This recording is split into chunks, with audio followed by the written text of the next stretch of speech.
Last year, my family and I went to the Calgary Stampede where my daughter watched her first ever concert, and we watched a special edition of AEW Dynamite where we got to see the culmination of the Owen Hart Cup tournament, both the men's and the women's. It was an absolutely amazing time. If you're new here, my name is Mike E, and this is Wrestling Knows Best, where we talk about the world of professional wrestling and link it to self-development. Before we get into this video, let's take a look at some footage from last year.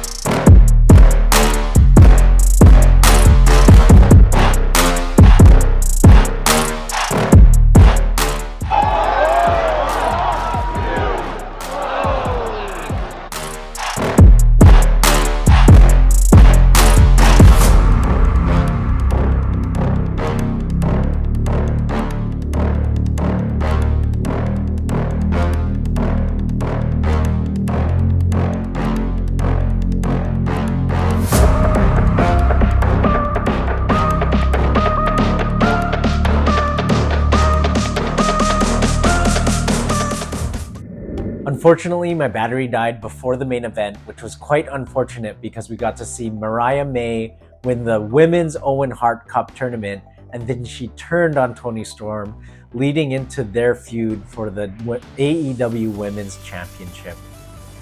It was a great moment, something that some people were seeing that story lead up to, wondering when it would happen, and to see it happen and the way that it happened was just absolutely amazing. And of course, it ended up leading to their feud and the Hollywood ending, which I think was one of the greatest storylines that we got to see last year. But the three things that I learned while watching that AEW Dynamite show, number one was that if you had a ticket to a show on the grounds, that actually counted as an administration ticket? No, that actually counts as an admission ticket to the Calgary Stampede.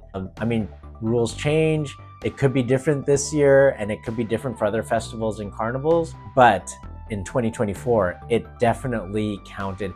Secondly, what I learned is that at live wrestling events, they usually do like a special for your eyes only, something for the live crowd before and after the show.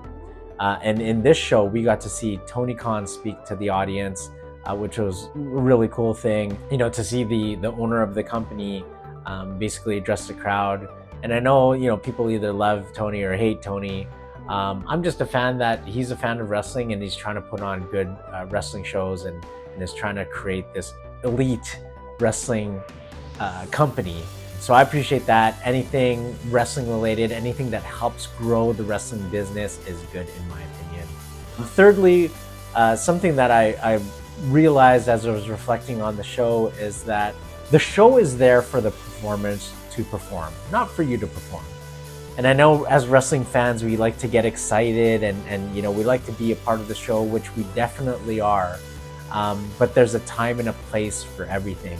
I went to a comedy show last night, and you know, sometimes at comedy shows, they welcome hecklers. They don't necessarily welcome hecklers. In my opinion, the way that I see it is if you go to a comedy show, you're there to laugh. Same thing with a wrestling show. If you go to a wrestling show, you're there to watch the wrestling and applaud at the wrestling, cheer and boo. Going back to this comedy show, you know, I did heckle every now and then, but it was more to enhance what was already there. I saw those social cues where they invited people to come in and maybe heckle here and there. And I'm not heckling like putting people down or anything like that. I'm talking about heckling like adding to the show, just saying a word here and there that might enhance the show or call back to something or just acknowledge that I thought that it was something was funny. And it actually worked out really well. The comedians were playing off of it, but then I also saw that when the comedian was in the zone and he was going somewhere and trying to tell this joke, I'm not gonna throw in and chime in my word and make it about me. It's not about me. It's not about the crowd necessarily. It's about where this comedian is going with their joke. And same thing with wrestling. You know, it's not always about the crowd or the crowd reaction. It's about the story that they're trying to tell. It's about what they're trying to portray while they're in the ring or on the mic or whatever the case may be. The show is for them to perform, not necessarily for us. You know, there might be times where we can add value, and our reactions are adding value for sure, and definitely react. But one thing that kind of, I don't know if upset is the right word, but it kind of turns me off a little bit, is I remember going to a wrestling show, or it was WrestleMania 32 weekend, actually. It was the Raw after Mania. And of course, it's a raucous crowd. It's always one of the most rowdiest crowds. But I remember there was a beach ball being thrown around, and that was kind of the thing in that moment in time where people would play beach ball in the middle of a match. And to me, I think that's just disrespectful. You're trying to make it more about you than about the show. And that's when I think that that's crossing the line. Like, the show is not there for you to perform or for the show to be all about you. It's about what's happening in the ring. It's about those wrestlers who are, putting their bodies on the line and or putting themselves out there to put on a show for us, for the crowd. So that was just something that I realized as I was reflecting back on that trip to watch AEW Dynamite at the Calgary Stampede. That's it from me today. Make sure to hit that like button and that subscribe button and lay the smack down on that notification bell so you don't miss a video. And please share this video with the wrestling fan and help me reach my goal of hitting 175 subscribers by SummerSlam. Thanks for watching, and we'll see you in the next video.